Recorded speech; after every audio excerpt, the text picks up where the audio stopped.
Welcome back, everyone. We're here today, part 2 of our Cabral HouseCalls. Excited to be able to get into today's questions. I was just taking a sneak peek at these questions right before pressing the record button. And like I said, I never prep for the show. I always make it so that, like, for example, just a few weeks back, we did our IHP Live. And of course, there was a lot of health questions people were asking me between talks of all the different speakers. And of course, I'm happy to answer any of your questions. I really am. And I always say that the house calls are no different. If you come up to me at an event, you ask me a question, what I try to give you is my non-medical advice, right? Non-diagnostic medical advice, and really drawing upon now 25 years of working with clients one-on-one. And so that's what I hope to share with you. And again, if I can be of service, that is the goal. So I would say without further ado, let's dive into today's show. That's why we're all here, right?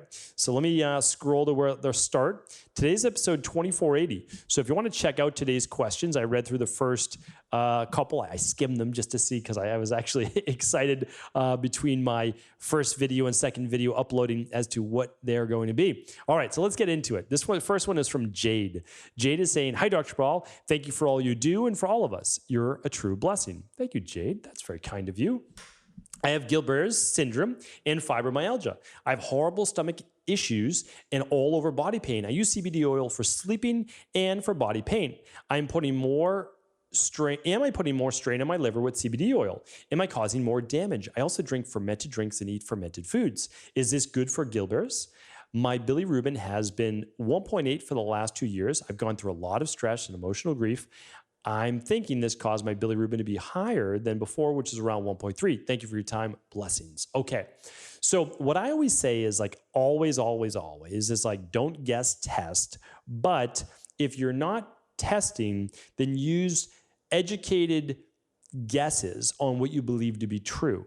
And what I would share with you is this, that cannabidiol, which is in CBD, right? So there's THC, tetrahydrocannabidiol, and there's cannabidiol, which is the CBD. So THC or CBD. Both of them do add some strain to your liver, which is like not necessarily unacceptable with Gilbert's. You just have to be saying, is this too much strain for me, right? Because like no two people with Gilbert's are exactly the same. And by the way, for people that are unaware, it's with a T, so it's Gilbert's, but it's typically pronounced Gilbert's, which is an issue with the liver, inflammatory, sometimes looked at as autoimmune, sometimes said to be caused by potentially viral-based issues, et cetera, et cetera. But the liver just has a little bit more of a challenge with detoxifications, with a high-fat diet, with fructose, et cetera. So that's kind of the lens that we want to be careful. We don't want to overdo. Alcohol and Gilbert's just don't mix. Same with smoking, of course. Now, the fermented foods is interesting, and I typically never recommend it for any of my clients with Gilbert's. And the reason is in these fermented drinks and foods, there's typically a little bit of alcohol, believe it or not. There really is. And it's not my favorite thing. It's really not. And so, like, unless you love it, then that's one thing to experiment with. But how do you know? Well, what you could do is you always change one variable before looking at your bilirubin. And so, like, let's say you want to keep CBD in there for pain and sleeping. Well, then you would keep that, and you would remove the fermented drinks and food and see if that improves your bilirubin levels. In my opinion, though, is like you can eliminate CBD oil for sure because you're using it right now for sleeping and body pain. And so once you figure out what your sleeping and body pain issues are from, then we'll be able to fix that. You can't say fibromyalgia because fibromyalgia is a name for a collection of inflammatory-based symptoms leading to pain. I had fibromyalgia as well. So once you fix the underlying root cause, like most likely for you, again, I can't give you any medical diagnosis, but it's most likely gut-related and stress. That's typically what I see it. So you want to run the big 5 if you can. If not, you want to run the starter kit, heavy metals and gut, and that's what I would do. And then the third one, if you could run a third one after the starter kit, if you don't run the whole big 5, would be the stress, mood, and metabolism. All right, so that's how we do it. All right, thanks, Jade. Tiffany's up next. Hello, Dr. Cabral. I was diagnosed with vertical heterophoria a couple of years ago. Even with the corrective lenses. It still affects me when I drive on the freeway, and the dizziness makes me feel very anxious. It's only gotten worse over the years. What can I do to, if anything, to find the root cause of this, or at least relieve my symptoms? It's gotten so bad that I sometimes have to just pull over for a few minutes because of the anxiety. Thanks so much for all the great information. I listen daily. Okay. So for people that are under, and thank you so much, Tiffany, for the listens and for writing in. Vertical heterophoria. Again, I'm not a ophthalmologist or neuroscience in the way that this works, but I understand it. So basically what happens is, especially when standing, but you're talking about driving as well, one eye doesn't necessarily focus in the way that it should. And so that can throw off balance, and it can throw up depth perception. So obviously it's a serious thing, especially when driving. Okay, well, what makes it worse? Oxidative stress. So like not enough antioxidants in the diet, like lutein, zeaxanthin. If you haven't tried the daily eye support, I would check that out at stephencabral.com/shop. To my knowledge, it's the most potent eye antioxidant-based product out there. It's a phenomenal, just in general, antioxidant product. My wife and I go on and off of it, and we're huge fans of it. And but stress is a big one too. So making sure that you get enough rest, that you're not overtaxing your nervous system, that you're doing things to challenge your body but not over-challenge them, so you get better at dealing with stress, that you're using things like full-spectrum magnesium and Adrenal Soothe. And then if you go to a good, maybe holistic ophthalmologist, maybe they have eye exercises that you can do. This is out of my zone of competency, that might be able to help strengthen the eye in some way. All right, so hopefully that's helpful. All right, Nicole's up next. Hi, Dr. Cabral. I've been listening to your podcast for 2 years. Thank you for sharing your vast amount of knowledge with your community. Thanks, Nicole. My question is regarding my 7-year-old. After a long journey, we've finally been diagnosed with non-classic congenital adrenal hyperplasia, which has put his body into early puberty. For this, he has been put on hydrocortisone. After 3 months of taking hydrocortisone, his hormone levels are finally dropping. This was great news, except for the fact, after my request to check his A1C, verified he is pre-diabetic. Now I'm at a loss. Do you have any tips for me or know any good resources? My goal will be to focus on his nutrition as much as possible, as that is something we can control. I often think of you and your journey back to health. I know how intimidating this feels to me. I can only imagine how you felt. Thank you for your time and knowledge. Yeah, totally understand, Nicole. And of course, I feel for you with a 7-year-old. So here's the good thing. When you get the adrenals back under control, you should be able to get the A1C. So just for everybody out there, hemoglobin A1C is a measure of essentially glucose levels over the past 90 to 120 days. So I assume once you get those glucose levels back under control and you have your child moving their body, taking walks like as a family, maybe after dinner, and then eating good, nutritious whole food, and then getting the nutrients, micronutrients that your child needs, that their hemoglobin A1C will return to normal as well. I again, can't give you any medical advice, but I'd feel pretty confident about that. So stay the course. You're doing great. And make sure that whatever caused the non-classic congenital adrenal hyperplasia is under control.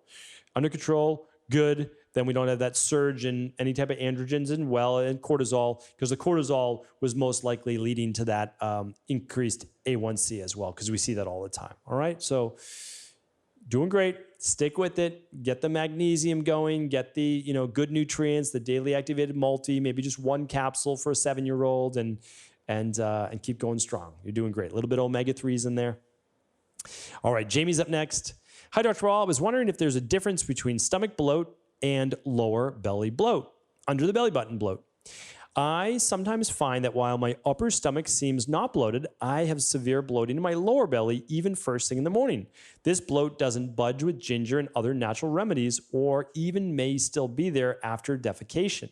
Are there differences that may cause lower belly bloat versus upper belly bloat? You know what? I wish I had my Walter, my little buddy, right up there. But I'm sure you can find previous videos of me with him. Yes, but I can share with you the difference in the anatomy.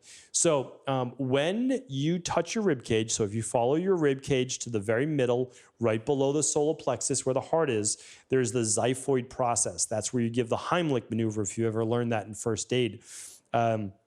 Right below that, that's your stomach, okay? So it's actually pretty high up. So when you go down then towards the belly button, about an inch or so above, that's the large intestine. It's called the transverse colon. And then below that, all around the belly button and below is actually your small intestine. So again, I'm not giving you any medical diagnosis, but people that get a lot of bloating there often have candida overgrowth or parasites or small intestinal bacterial overgrowth. And it's very, very common. I had that for my early young adult life. That was one of the issues I had. I had H. pylori, I had candida overgrowth, and I had SIBO, small intestinal bacterial overgrowth. So what you can do to actually look for these things is run just one lab called the bacteria and parasite stool test. And if you run that, you will find out if you have any of these imbalances, and then you'll know what to do in order to correct it, such as the CBO protocol with the citracetyl drops, all right? So hopefully that helped answer your question. And then just keep in mind too, I have a whole course on digestion at stephencabral.com/courses. All right, Holly is up next. Holly says, hi, Dr. C. Hope you're well. I have one daily vice, coffee. Yes, it's organic, and the second is a Swiss water-processed decaf. However, I'm a latte drinker, and I do not enjoy the taste of the nut milks in coffee. My go-to has been oat milk. However, it contains vegetable oils that I know are not good. My question is, would I be better off with cow's milk or oat milk with oils? Which is the lesser of two evils? Thanks, Holly. Okay, so yeah, it's a great question. I can answer this for you. And never, so like you go like from most egregious to least egregious. So most egregious are vegetable oils, hydrogenated vegetable oils. So a lot of these oat milks have hydrogenated palm oil. They have soybean oil, corn oil, hydrogenated safflower oil. Like I don't have a lot of issues with sunflower oil and even some safflower if it's not heated. But once it gets heated, which it absolutely is, by the way, in nut milks, then I can't get behind it. If it was raw, well, not a huge fan, but not against it. Like certainly not radically against them. I mean, I'll use some sesame oil. I'll use some sunflower oil. There's some benefits to them. There really are. You just can't heat them. You can't oxidize them. And then they are a disaster for your body.